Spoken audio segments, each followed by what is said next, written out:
On the surface, Arken Age may look like a simple hack and slash, but once I started playing, I realized this has some of the best implementation of VR mechanics, thoughtful level design, intelligent AI, solid melee and gun combat, practical and intuitive traversal mechanics, a deep yet streamlined resource system, and a very unique art style and aesthetic that complements the lore and story.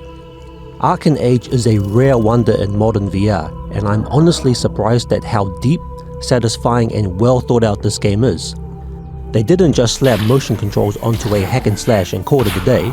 They took the advantages of VR and implemented intuitive mechanics that make this game such a natural, compelling and immersive experience. Nope.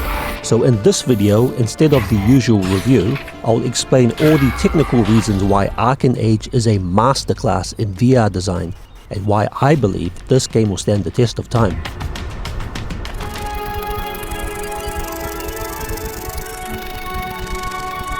The first thing I noticed was the grand sense of scale and thoughtful level design, which in VR is something that is usually ignored or taken for granted.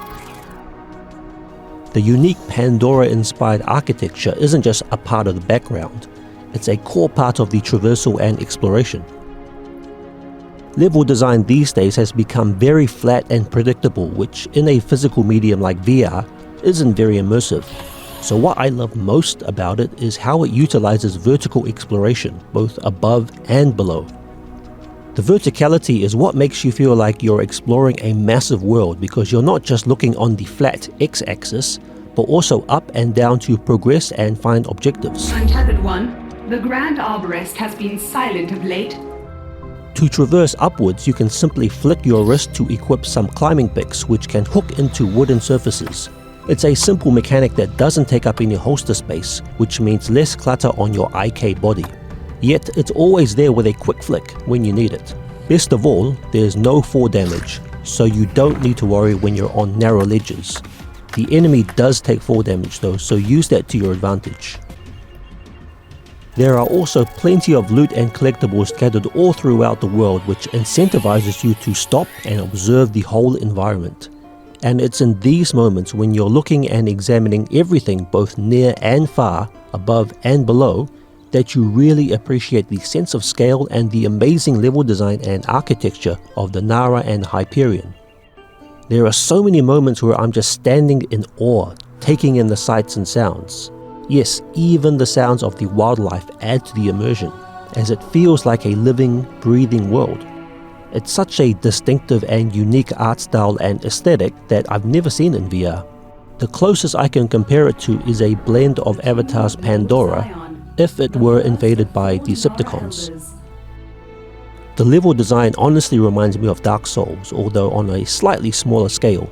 This means there is a linear path to follow, but you're free to revisit past areas by teleportation anytime. Some areas are locked and require keys or puzzles to be solved elsewhere. This also includes secret loot areas all throughout the game, so there's always incentive to retrace your steps. The intelligent enemy AI is a core part of what makes this game stand out. When you're spotted by the enemies, they won't all rush towards you like cannon fodder. They'll employ different tactics and formations to flank you. So if you're attacked by a group, every enemy will use a different tactic and work together to outwit you. For instance, one may ensnare you to the ground, which gives the other a chance to rush in for a direct attack, while another may hide behind cover and shoot you from a distance. Yes, actually hide, not stand out in the open and run around like a headless chicken like most AI do in so many AAAs these days. And if you play too defensively and rely on long-range weapons, they can even reel you in like Scorpion and bring you back into their domain. Get back here. Sometimes they don't even let you escape. I mean, the audacity of them to pull me out of the water from this distance. Get over here! There are also some very aggressive enemies that rush directly towards you, and even their guns can knock you back. So this requires careful and intentional evasion tactics, because if you get backed against the wall, you're not likely to survive. In fact, some enemies are so aggressive that I literally got my ass kicked back to the last level, which is very humbling to say the least. Huh? Help!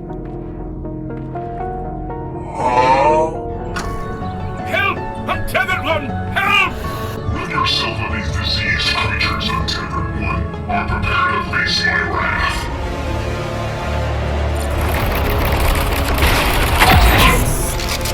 The boss battles are also some of the most fun, engaging and intense fights I've ever had in VR. I did die multiple times and had to keep trying different strategies, but I do feel the difficulty balance is just right. The game does challenge you to perform at your best, but it never becomes unfair or frustrating. I used the integrated live camera to capture this boss battle, which cycled between mine and the enemy's view. My strategy was to use a combination of grenades and landmines, while chipping away at his health with my long-range cannon.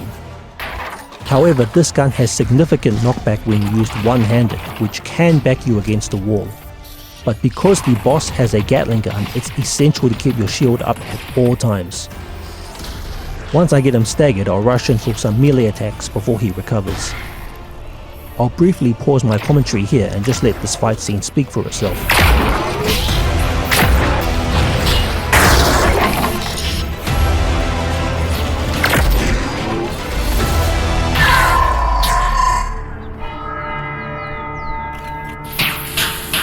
The toll of the Nara's cathedral bell strikes once more, Untethered One. The AI also has a good grasp on navigating the environment. For instance, if one gets knocked off a small cliff or you manage to get away, they'll actively seek you out and even climb walls to get to you. There are no cheap tricks or ways to exploit the environment. The enemy will usually find a way to you. In fact, they can even climb concrete surfaces while you're limited to wooden surfaces. There was one time during a battle I fell off a cliff and into the water, so I decided to swim and search for loot, only to find myself dodging grenades from the enemy trying to flush me out. And the moment I resurfaced, the same guy was right in front of me ready to pick up where we left off.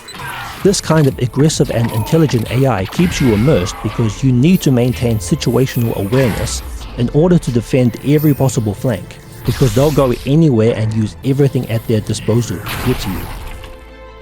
There are no HP life bars or even damage numbers, which keeps the game feeling more grounded in reality as there's no stats to see their health. Instead, the enemy have multiple layers of armor so you can visually gauge how much of a fight each enemy will put up. And even if you do knock them down, they'll still get back up and fight if you give them a chance. You can also parry enemy attacks with your sword or shield, but there are no indicators or targets, meaning you have to watch and learn the enemy's attacks and react fast enough in order to parry correctly. So every battle keeps you fully engaged as you need to read the enemy's openings to land an attack. A quick tip if you're overwhelmed: after blocking an attack, try to take out their legs because when they fall over, they're vulnerable for an easy beatdown.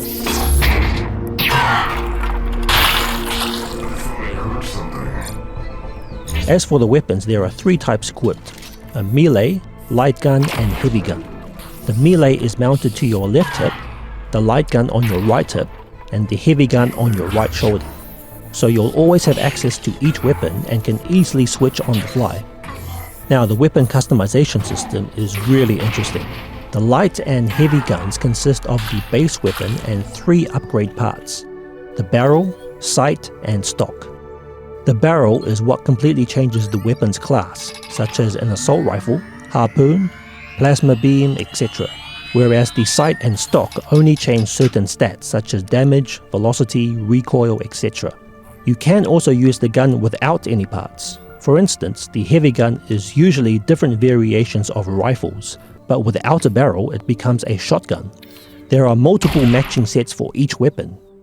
If you combine 3 parts of a matching set, you get an additional stat boost. However, this isn't necessarily the best. Sometimes I find better stats when I mismatch weapon parts that improve attributes that are more favorable to my preference. It's this freedom to mix parts that make the weapon forging system so satisfying as it caters to individual playstyles. So you get to decide which combination suits your strategy most, instead of being told what to aim for. To acquire weapon parts, you'll need to find blueprints which can be purchased with a combination of 2 currencies, metals and energy, although you can also find the blueprints in treasure chests sometimes. In the store, weapon parts look like Egyptian hieroglyphics, which can be confusing. So to figure out what belongs with what, you'll want to click Your Mods in the store, which will display all the parts for each set. Now that you have your blueprints, you'll want to go over to a weapon station, place your weapon on the platform to load the relevant blueprints, then you can insert them into the 3D printer on your left, and once these models are printed, they're ready to be mounted. Lastly, the weapon station on your right contains all your acquired parts. Speaking of currencies, there are 3 types. First, you've got your metals, which look like gold and silver bars. These can be looted everywhere and can also be forged from selling random junk parts at a refinery. Fortunately, you don't need to memorize and identify these. They'll all appear in the refinery menu when you come across one.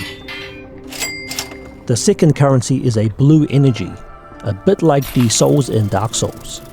These can be found in crystals or loot boxes. When you die, you'll lose a chunk of your energy which can be recovered when you find your body. Just your grace. And the final currency are green relics, which are the hardest to find and are scattered all over the world, but only need to be shot to be collected. Some are very well hidden and others can be in the far distance. So you'll actually need to scan the environment and become aware of all the things in the background that you'd usually ignore. The great thing about this is that it really makes you notice and appreciate the amazing level design, and not just what's in front of you. The blue energy is also a weapon resource in the form of energy cells, which are equipped on your left shoulder. These provide durability for your melee weapon, which does break down over time, as well as add ammo to your guns and can also be used to power on certain stations throughout the game. Weapons can also be reloaded by throwing them over your shoulder, which loads an energy cell automatically. The green relics can also be used to unlock secret areas with higher tier loot, so you have real incentive to pay attention to your environment to find these. All 3 of these currencies are so well implemented, and the blue currency is so versatile and multifaceted. I don't think I've seen a currency which is also a resource that has so many different functions. It's so thoughtfully implemented as they all have multiple applications, so it limits the amount of item clutter, which can be overwhelming in some games. This also makes the resource system more intuitive and saves us from having to memorize more rules than necessary. Lastly, the health can be found in the form of fruit and trees, but if you save these fruits and take them to a health station, they can be turned into syringes that refill all your health in one go. The melee is also some of the most satisfying combat I've ever experienced in VR. They nailed the balance of weight, making the physics feel believable, but not too much of a burden. You can feel the sense of impact when hitting the enemy and the deflection when you hit their shield. The enemies can also push you around even with your shield up, so the physics goes both ways. You can also see your weapon's durability on the energy cell, which can easily be replenished over the shoulder, just like reloading a weapon, although you can also manually reload if you prefer that. Navigating the world is pretty straightforward. You do get a compass indicator pointing you towards the next objective, but you can't see exactly where you are on the map, so there's still a lot of manual navigation.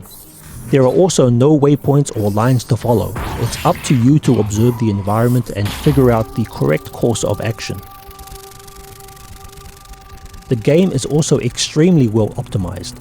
I didn't experience any frame drops at all. The Quest game's optimizer profile is set to 143% resolution, which shows there's heaps of headroom to spare, and at this resolution it honestly looks as sharp as PC VR, which is also a testament to the Quest 3's high resolution panels. Most importantly, I didn't come across any bugs or glitches, which is honestly unheard of these days. I can't remember the last Quest game I played at launch that didn't require weeks of patches to fix. This game is completely flawless right out the gate, and these developers deserve a lot of credit for it. They also included the Live camera, which is what I used to capture all the footage in this video. This allows you to capture stabilized footage in up to 100 degrees field of view, and even with multiple cameras.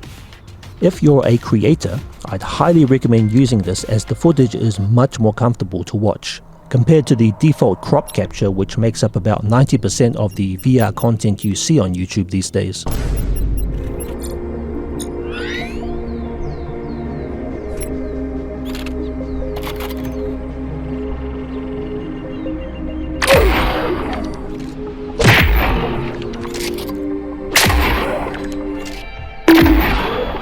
My only minor issues are the lack of RPG elements such as stat upgrades for your character, and maybe also the limited evasive techniques. But this doesn't detract from the game, it just requires that you move more intentionally during battles, as you have less room for error.